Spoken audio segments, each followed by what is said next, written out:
Hi guys, and happy Saturday. Today is Saturday, July 24th, and I'm getting on a little later than usual. I had a very busy morning, so I thought I would just stop by for a real quick and easy card. This one is using the Color and Contours, not only the stamp set, but also the dies. We'll be using this die. The Scallop Contours dies, there's is it 9 of them? 8 of them. Okay, so we'll be using this middle one. Okay, real quick card. Like I said, super fast. Then when you open it up, you have your little inside where you can do your message. Okay, so you're going to use a 4 1/4 by 11 sheet. And just so you know, I'm going to do a lot of improvising on this because some of the techniques I used are using retired items we don't carry anymore. So stick with me if you can. All right, so we're going to fold our 4 1/4 by 11. We're going to score it at 5 1/2, which is your normal card size. So we're going to score it there. I always like using the edge of my trimmer just to make sure that my two ends are lined up, because I hate having that little extra gap there. All right, so we'll put that away for just a second while we burnish that edge so it lays nice and flat. Then you're going to come in on the front side and you're going to lay this at your 1 inch mark. And then we're going to go ahead and cut that off. And then with your remaining piece, we're going to cut off another inch strip. Okay. And this part you can use for another card somewhere down the line.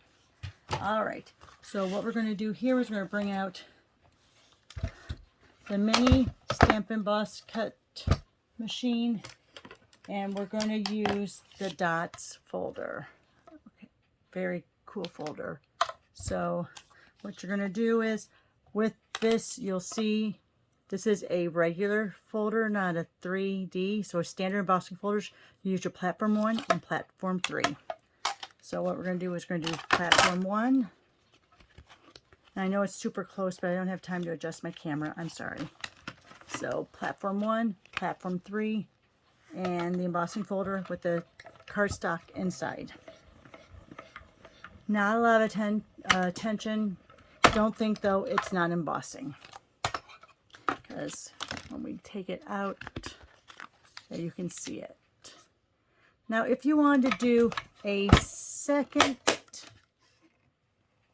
strip for the top to emboss, you can, because of course on the baby this won't go through the mini, but on the big one it would. You could put the dots folder like that and run it through and you get your dots there. In a makeshift though, this is what I do. I lay down my edge right along that line. I have inside the folder. Now this is not going to be as deep of impression, but it's going to give you an impression anyway. And I just take my, and I'm sorry, the camera's going to move a lot. I just take my bone folder and I just press down. Oh, look, I'm taking off the word dots. Sorry, and that's going to put some black on the back, but no one's going to see that. Who looks at the back of the card? They know it's not from Hallmark. They're not going to look at the back to see how much it is. So I'll go like that. I'll do some pressing, and then you're going to get just a little bit, a hint of that, which is fine. Now, like I said, if you have both machines, you can run it through your regular size Stamp and Cut Emboss machine, but here's for a quick fix. You can do it that way. So these are going to be the pieces inside, or the two edges. Let's put that aside for a sec. I'm going to take, I think this is soft sea foam, and I am going to make this just an 1/8 of an inch smaller than 3 1/2. because again, I want to use my mini pen bus machine, and it only takes up to a certain size through it. So let's get this back out. Now we're actually going to cut. So I'm going to bring out my 1 and then my 2 plates of 2. So here's my first plate. Now remember, on the mini, you kind of have to feed it through with all the edges lined up. Even though they're beveled, even though they're beveled, and I forgot my camera's so close, I'm sorry. Even though they're beveled, it's kind of hard to feed them through if you're really offline. So put the 2 edges together. Make sure your die is on the paper. Go like that.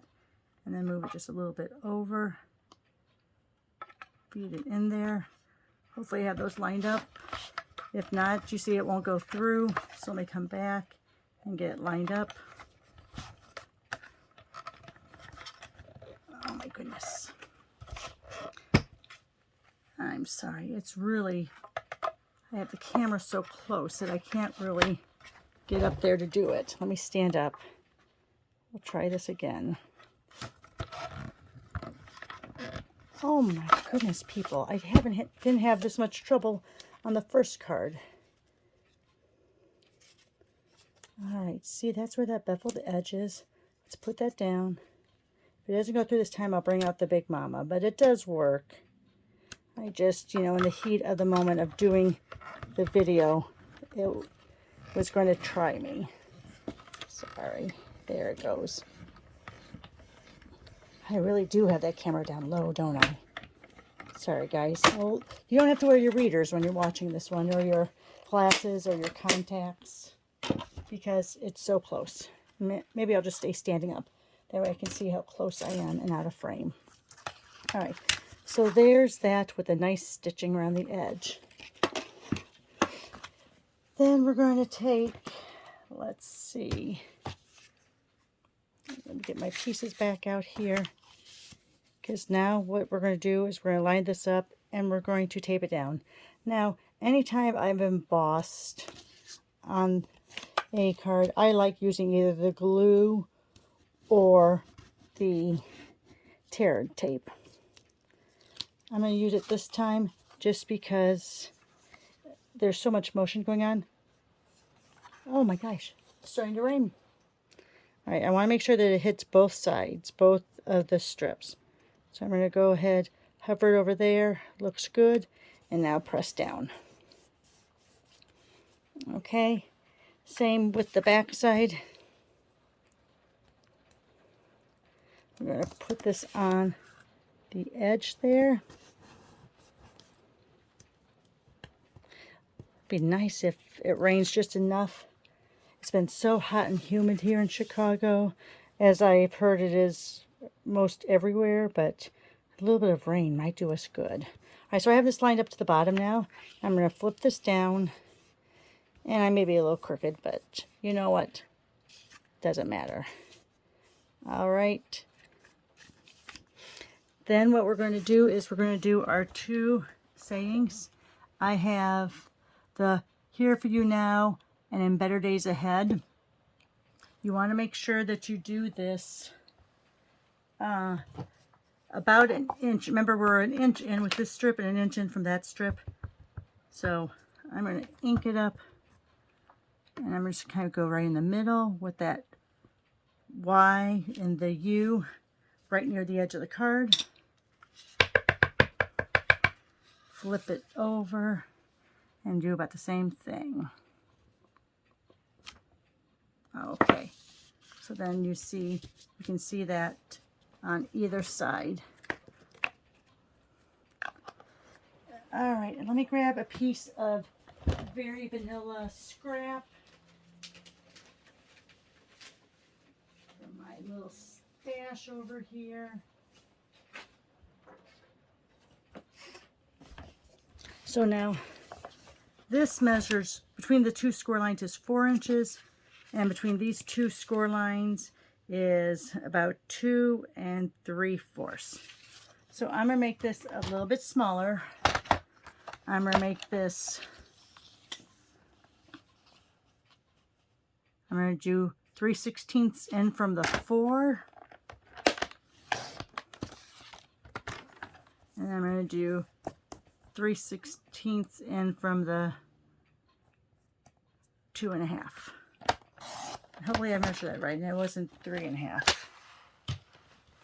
Let's see. Nope, and see, that looks pretty good. Probably could have gone 1/16 less there, but it's still good enough. If you wanted to do that, you could also put that on the inside, but we're going to leave that on the outside.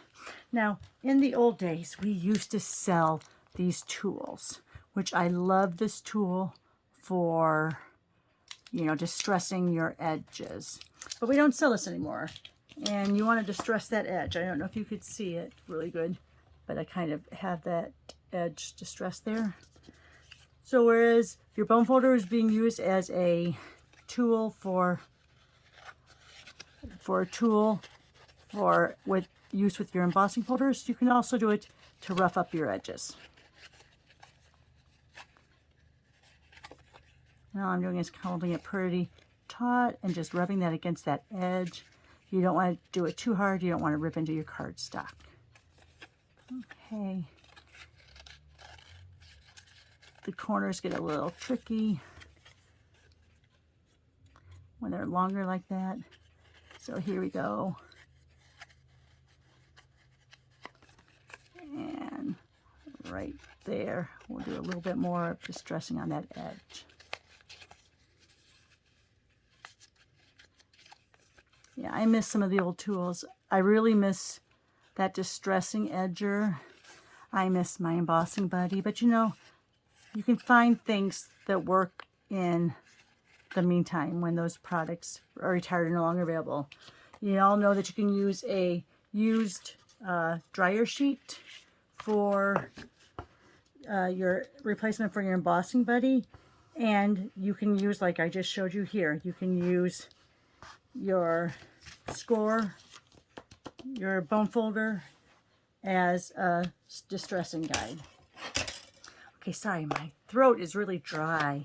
I think too much Chinese today. So what I'm going to do now is I'm just going to take the pale papaya and I'm just going to distress those edges and go a little bit on the inside. Just so it's catching those edges and leaving a little color behind.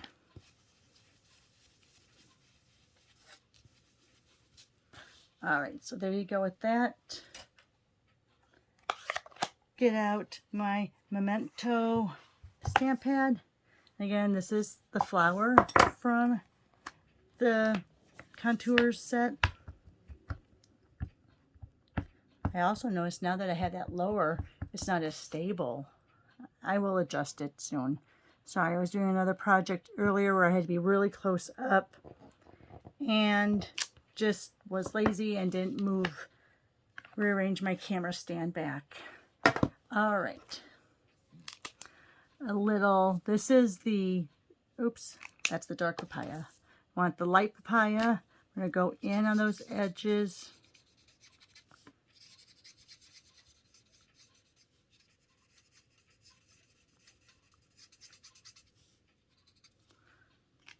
Then take the dark and the bullet point. And, you know, I love how Stampin' Up! Gives us those lines to help us with the shading, because that kind of can show you where your shading should be.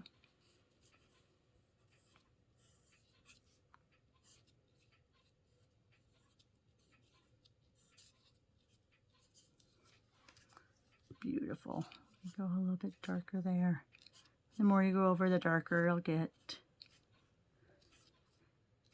Now remember, you don't want to do this on any pieces that would show through, because with the cardstock and the alcohol ink, it does tend to go a little bit through your cardstock. Not a lot, just a little.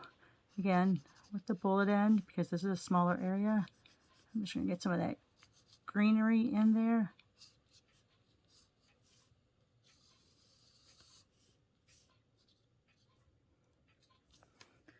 All right. And then let me get some dimensionals.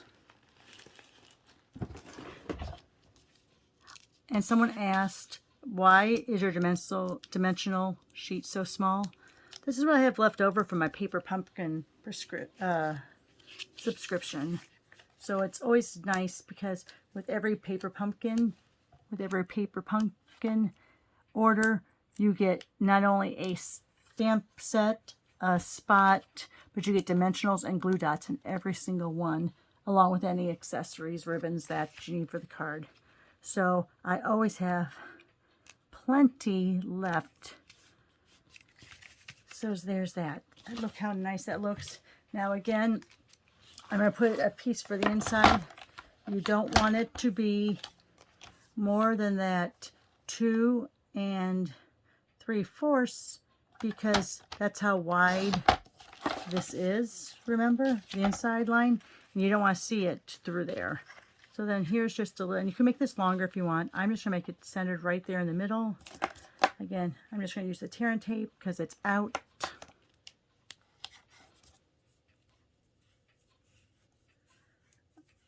My goodness.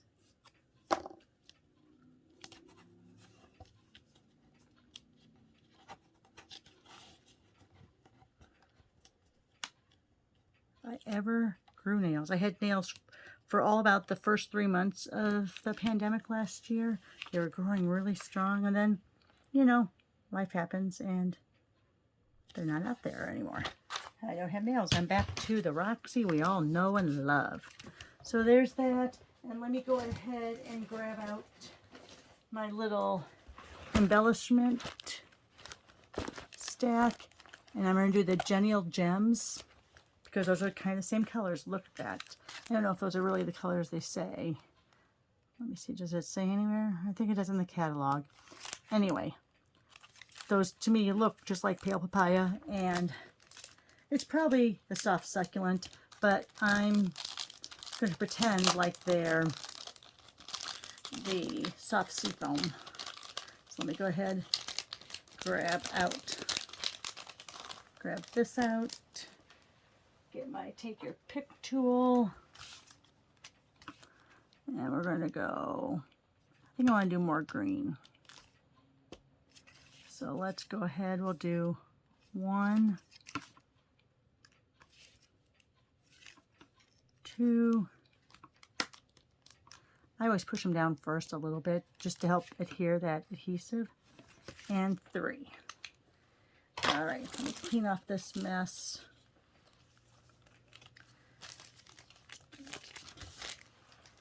All right. And there you are, the finished card. Again, if you want to use your bone folder to crease it even more. Oh, I still have some of that black on there. So it lays down better. But there you are. Fun little card, quick and easy, but great results. Sorry this video went a little bit long. Have a great Saturday, everyone. I may get on tomorrow, I'm not sure. But be safe out there and enjoy your weekend.